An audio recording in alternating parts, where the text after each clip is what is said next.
Halo, apa kabar Anda semua? Semoga selalu dalam keadaan sehat walafiat, tetap semangat ya.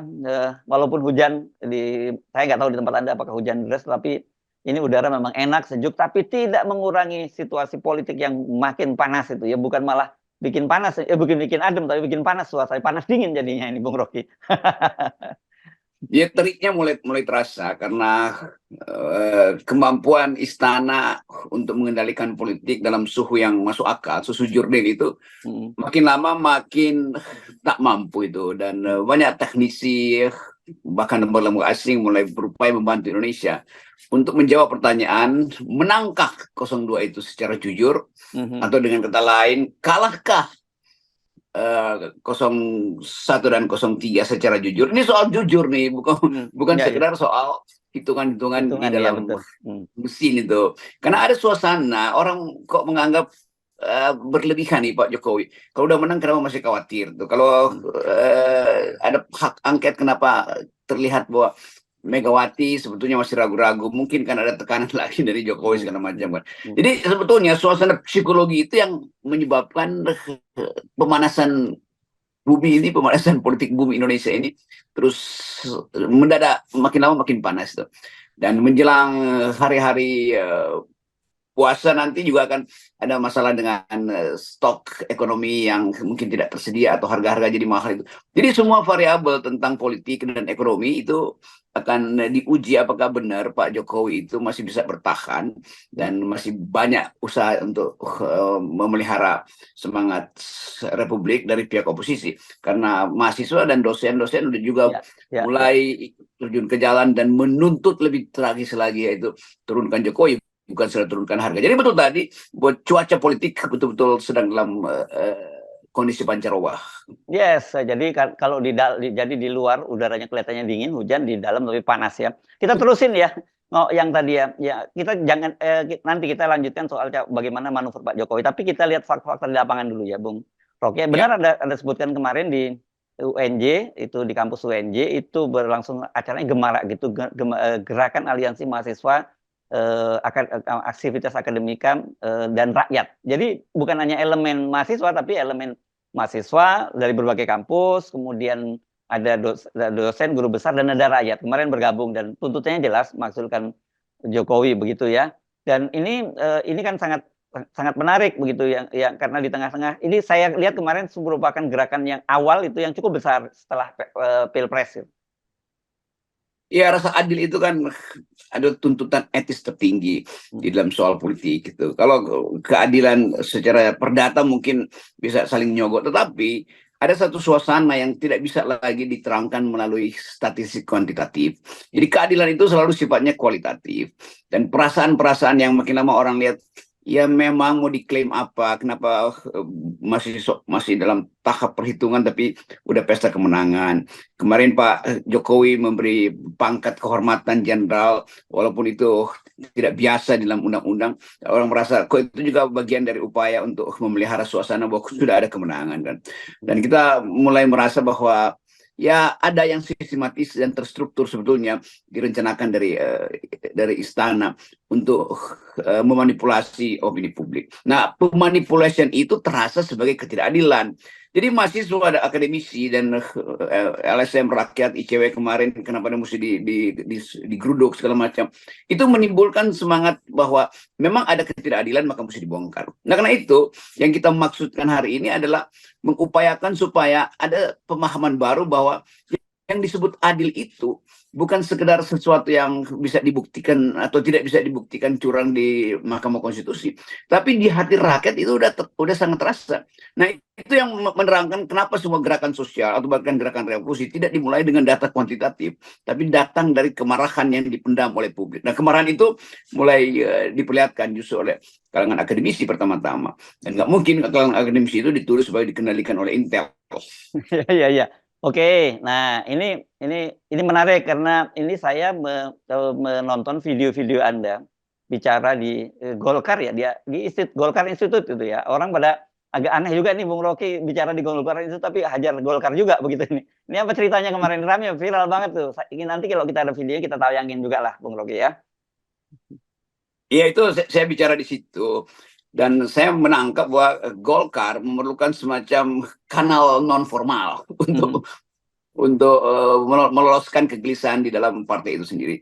Dan kita membaca, memang saya membaca di ruangan itu ada kegelisahan. Karena itu saya berupaya untuk mencoba jadi kanal. Begitu saya ucapkan sesuatu yang sifatnya kritis pada pemerintah, justru saya ditepuki tangan tuh. Jadi saya kira nggak ada salahnya dan tidak melanggar etika kalau saya minta Golkar itu mengizinkan video-video yang sudah beredar itu diputar juga di FNN, karena itu adalah hak publik untuk mendengar apa yang saya ucapkan. Karena narasumber saya, jadi saya yang menginginkan supaya apa yang diminta oleh Golkar untuk saya ucapkan juga diketahui oleh masyarakat luas. Dan itu buat saya, Golkar ada di dalam kondisi kecemasan. Apakah Golkar akan tumbuh sebagai partai yang bisa sangat profesional melihat politik, atau dia akan tergantung pada negosiasi antara istana dan petinggi-petinggi Golkar yang mungkin sedang diincar oleh Jokowi. Jadi saya menyebut di situ bahwa Golkar punya potensi dikanibalisasi loh, lalu semua orang tepuk tangan justru. Jadi saya menganggap Golkar sengaja mengundang saya untuk menguji apakah Golkar sendiri cukup solid di dalam, dan dengan cara itu Golkar bisa meyakinkan publik bahwa bahkan dikritik oleh FNN, oleh Rocky Gerung, Rocky Gerung dianggap sebagai agen FNN. ya memang FNN. Jadi sekali lagi itu psikologi di dalam, karena itu semua kader yang terbaik di situ, ada pimpinan-pimpinan di situ duduk di depan saya, dipimpin oleh moderator yang juga sering mengarah-arahkan secara tidak langsung untuk memberi kritik. Ya, jadi jangan-jangan ini ya, saya curiga ya, mereka meminjam mulut Anda yang apa ini istilahnya unspeakable gitu ya, yang tidak mungkin mereka sampaikan, jadi Anda yang dipinjam mulutnya, begitu Bung Rocky? Iya, dan saya meminjam kesempatan itu justru untuk memberi tahu pada publik bahwa memang ada keresahan internal. Dan itu nggak perlu ditutupi sebetulnya. Karena dari awal Golkar berharap bahwa Presiden Jokowi sedikit lebih adil lah memandang Golkar tuh, dan tekanan pada Golkar untuk pindah atau dialihkan kapasitasnya ke Prabowo itu hal yang masih biasa. Tetapi kita mulai menduga bahwa ada desain yang lebih dalam di dalam pikiran Pak Jokowi untuk misalnya menjaket kuningkan Gibran. Kan ya, sebetulnya hal yang di ujung adalah kita mau bertanya, Gibran ini akan di backup oleh siapa nanti, kan itu masalahnya kan. Di backup oleh PDIP nggak mungkin, oleh Gerindra juga nggak mungkin tuh. Ya satu-satunya di backup oleh Golkar. Karena itu Golkar mesti dicarikan jalan supaya pengkuningan Gibran itu tidak terlalu mendebarkan kira-kira. Dan saya kira Pak Jokowi orang yang berpikir dengan cara itu. Ya.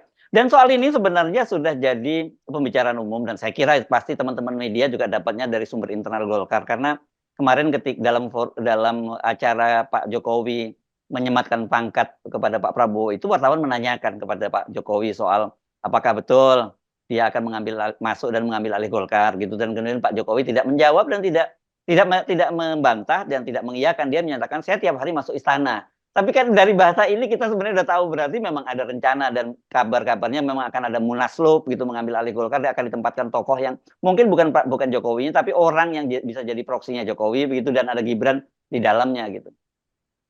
Pasti itu, dan kita nggak mungkin kita bisa berpikir sebaliknya bahwa Jokowi tidak punya ambisi untuk mengambil Golkar.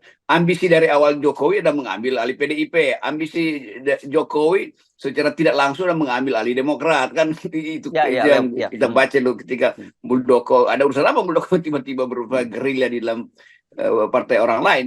Jadi terus terang kita mesti katakan bahwa perencanaan kejahatan itu sebetulnya kejahatan memang dimulai dari dirty mind yang adalah mastermind dari politik Indonesia. Siapa lagi ya, pasti Jokowi. Jadi semua hal yang kita sebut sebagai ya kemungkinan, kebetulan, possibility, probability, semua itu harus kita arahkan pada desain dari awal. Jadi Jokowi tetap ingin anaknya itu moncer terus, kira-kira itu aja kan. Jadi apapun dasar keterangan, mau Pak Prabowo dapat bintang 7 segala macam, itu hanya peralatan Jokowi untuk memastikan bahwa anaknya akan punya kesempatan, dan kesempatan itu harus dibuka seluas-luasnya bagi Gibran untuk mengendalikan Indonesia seterusnya. Jadi Gibran tiba dalam politik itu karena Jokowi tidak ingin berhenti dalam politik, kan itu aja. Logiknya sederhana itu. Nah, sisanya adalah kalkulasi kuantitatif. yaitu mencoba melihat apakah data-data yang ada di layar KPU itu data-data yang real atau data-data yang sudah dimanipulasi itu. Nah, ini yang membuat kita berpikir secara lebih matang bahwa hak angket itu sebaiknya diizinkan dan Ibu Mega nggak usah ragu, karena hanya dengan itu kita bisa bersihkan, bahkan membersihkan Prabowo dari tudingan sejarah yang akan panjang bahwa dia menghalangi angket karena sudah memenangkan sesuatu yang bukan dia pilih tapi dipilihkan pada dia kan.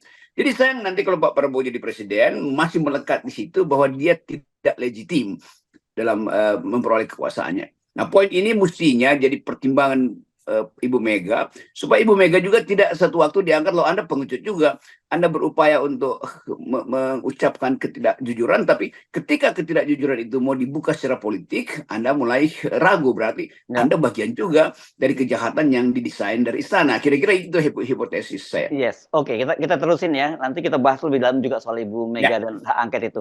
Ini kalau kemarin kan kita menduga-duga, oh kelihatannya Pak Jokowi menyadari untuk mengambil alih Golkar itu tidak mudah, karena di situ pasti banyak tokoh-tokoh senior, orang seperti Yusuf Kala, orang seperti Abu Rizal Bakri, Agung Laksono, dan banyak tokoh senior lagi, termasuk katakanlah Pak, saya nggak tahu kalau Pak Ginanjar bagaimana situasinya sekarang. Itu pasti tidak akan tinggal diam gitu ya, Bung Rocky. Jadi dia belakangan kemudian ini orang mencurigai PSI, karena PSI itu dalam beberapa hari ini, mulai sejak hari Ahad kemarin lah sampai hari Rabu itu suaranya tiba-tiba naik terus gitu, dan ini sudah makin mendekati ambang batas parliamentary threshold 4%. Sekarang kemarin pagi itu sudah sampai 2,79. Jadi tinggal masih ada 35% penghitungan suara dan kemungkinan besar dia akan masuk begitu ya. Kita belum tahu hari ini seperti apa angkanya. Nah, kalau dengan begitu kita melihat jadinya Pak Jokowi tetap memainkan dua kaki. Dia tetap akan ingin men-take over dengan Golkar, kalau kita sebut kemarin karena Anda sebut sebagai hostile, mungkin sekarang bukan hostile lagi gitu, softly, killing me softly lah. Kan lagunya begitu ya. Secara soft ambil alih Golkar dengan menempatkan proksinya, dan pada saat bersamaan kemudian menaikkan, memasukkan PSI ke Senayan, dan pada waktunya nanti PSI akan di re-engineering menjadi lebih besar lagi gitu. Iya, hitungan saya bagi Jokowi mungkin ya itu peralatan yang akhirnya harus dia terima itu PSI aja tuh, walaupun terengah-engah. Dan kalau kita hitung di atas kertas bisa aja PSI masuk, tapi kan isinya kan kosong kan. Kan kita bisa lihat berapa orang sih PSI yang betul-betul tangkas dalam berpolitik, kan itu digiling oleh situasi di DPR tuh. Jadi dia akan dianggap sebagai partai yang dimanjakan oleh Jokowi. Stigma itu udah ada sejak sekarang tuh. Bagaimana partai seperti PSI sebulan lalu muter-muter ke Kalimantan Tengah yang desanya kosong segala macam, tiba-tiba begitu banyak spanduk PSI kan. Jadi orang bertanya, hebat betul PSI ada sampai ke desa-desa itu di Kalimantan Tengah yang bahkan partai besar itu nggak ada di situ kan.